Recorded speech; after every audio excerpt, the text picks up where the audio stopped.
Comme j'aimerais que vous soyez une bonne terre, tous.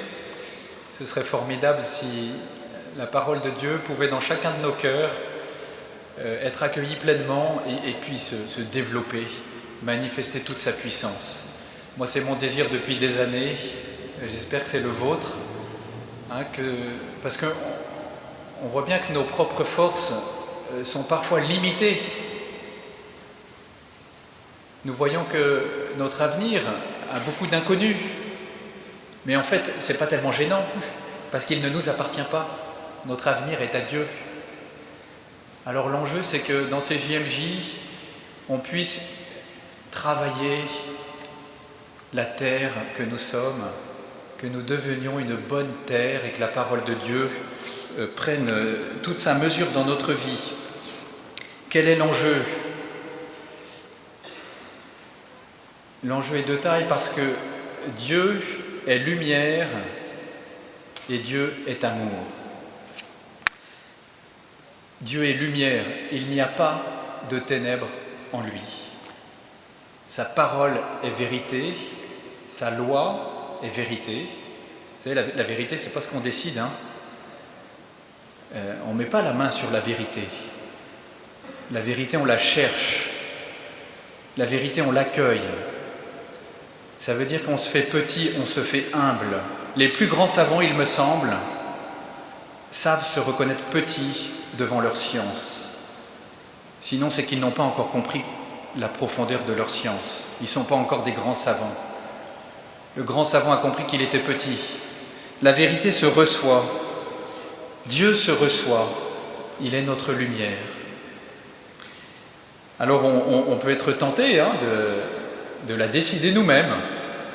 Un peu comme ce marin, il est dans son bateau, puis il entend une voix qui lui dit « Changez votre route !»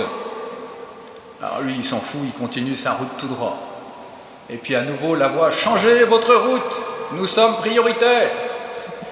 Il s'en fout, il dit « Moi, c'est mon affaire », il continue. « Changez votre route, nous sommes le porte-avions Charles de Gaulle !» Et bien, s'il ne change pas sa route, il est écrasé. La loi, elle doit être reçue. Il y a des choses dans notre vie qu'on ne peut pas faire. Il y a des choses que nous sommes appelés à faire, qui sont belles. Mais donc, il y a quelque chose doit se transformer. Le pape Benoît XVI disait « Jésus-Christ est la vérité faite personne qui attire le monde à lui. La lumière qui rayonne de Jésus est splendeur de la vérité. Toute autre vérité est un fragment de la vérité qu'il est et renvoie à lui. » Celui ou celle d'entre nous qui cherche à vivre dans la vérité, il se rapproche, il se met en mesure d'accueillir celui qui s'est fait la vérité, le Christ. Dieu est amour, il est miséricorde. Cela signifie, comme le dit le catéchisme pour les jeunes, que le pape vous a offert au JMJ de Madrid, peut-être certains y étaient, et il nous dit, ce catéchisme, Dieu est amour, il n'y a alors aucune créature qui ne soit portée et enveloppée d'une bienveillance infinie.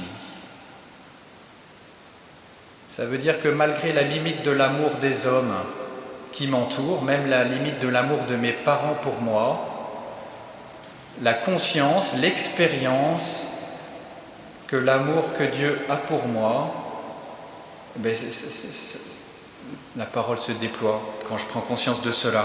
Dieu est amour, il ne cesse pas de nous aimer. Et il est amour en lui-même, parce qu'il est Trinité.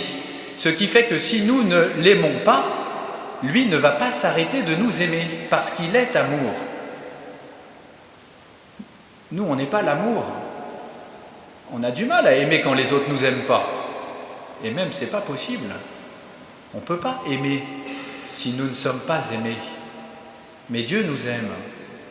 Nous avons donc tous une capacité d'aimer qui est infinie. Dieu est lumière, Dieu est amour, Et donc en préparant cette terre, c'est ce Dieu que nous recevons, qui est vérité, qui est miséricorde, soyons-en heureux. Ainsi, accueillir Jésus dans notre vie, cela signifie recevoir une lumière nouvelle sur notre vie, sur notre vocation, ce que nous sommes appelés à donner dans notre société. Parfois on est inquiet de cela, ne soyez pas inquiets, soyez inquiets de suivre le Christ, il vous éclairera. Demandons de faire cette expérience de la miséricorde de Dieu, de pouvoir nous appuyer sur cette miséricorde du Seigneur. Alors après, il va falloir le dire, cela. La miséricorde ne peut pas se garder pour nous. J'ai été frappé de deux choses. Il y a quelques années, j'emmenais quelques-uns des jeunes dont j'avais la charge écouter une conférence de l'abbé Grosjean sur la vie affective et la sexualité. Peut-être certains l'ont entendu sur ce sujet, vous avez lu son livre. Et à la fin de la conférence, les jeunes que j'emmenais m'ont dit « Pourquoi on ne m'a pas dit ça plus tôt ?» C'est-à-dire que cette parole de vérité sans concession leur a donné une lumière. Il y a quelque chose qui s'est révélé dans leur cœur comme désirable, mais difficile, exigeant, mais désirable et bon. Vous voyez, la vérité, elle ne vient pas nous faire violence parce qu'en fait, on a le désir de faire de grandes choses dans nos vies. Vous n'avez pas le droit de laisser pourrir vos amis dans le mensonge et le péché.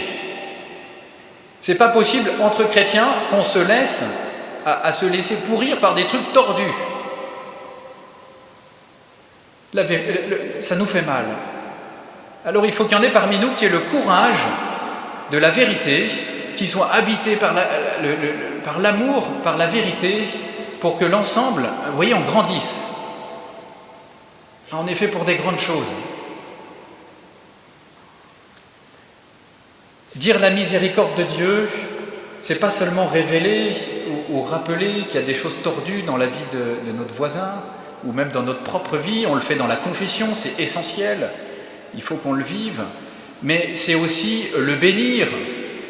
Vous avez entendu dans la première lecture, je te connaissais avant même que tu naisses, dans le ventre de ta mère, je sais qui tu es. C'est le Seigneur qui vous dit, je sais qui tu es. On est aimé de Dieu, ça veut dire qu'il y a quelque chose en nous qui est aimable. Il y a 2 mois, je faisais une voie d'escalade dans les Calanques avec un ami prêtre. On arrive en haut de la voie, on se dit on n'a pas prié l'office de milieu du jour, on prie. Ok, donc c'était très beau, et puis après on continue pour aller rechercher les voitures, et il y a une dame, une jeune femme qui nous avait vus en train de prier, et elle s'est dit, il y a quelque chose de spécial qui se passe. Elle prend une photo, et elle nous dit, j'aimerais vous envoyer la photo. D'habitude je ne le fais pas, mais là j'ai envie de vous envoyer la photo, parce que j'ai eu l'impression qu'il y a quelque chose qui se passait. Ben ouais, on priait, tu parles. Et évidemment il y a quelque chose qui se passait, parce que Dieu était là. Et donc 2 semaines après, je reçois un mail avec la photo, et sur la photo, en fait, en partant, j'ai dit à cette jeune femme, que Dieu vous bénisse. Et puis on est parti comme ça. Et donc 2 semaines après, elle m'envoie la photo avec un petit commentaire dessous. Elle me dit, c'est incroyable, quand j'ai entendu ces paroles que vous avez dites, que Dieu vous bénisse, je me suis mis à pleurer. Vous ne le voyez pas parce que vous étiez déjà parti. Mais en fait, c'était le jour de mon anniversaire. Et elle a été rejointe par Dieu le jour de son anniversaire. Vous voyez, comme une petite parole de bénédiction, une parole de vérité, pleine de miséricorde. C'était vrai dans mon cœur ce que je lui disais.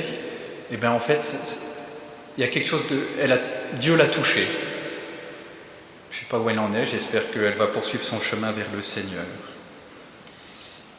Chers amis, voilà, je m'arrête là. J'aimerais que nous soyons des êtres, des hommes et des femmes capables d'accueillir davantage le Christ, notre lumière, le Christ en qui s'est manifesté l'amour de Dieu pour nous.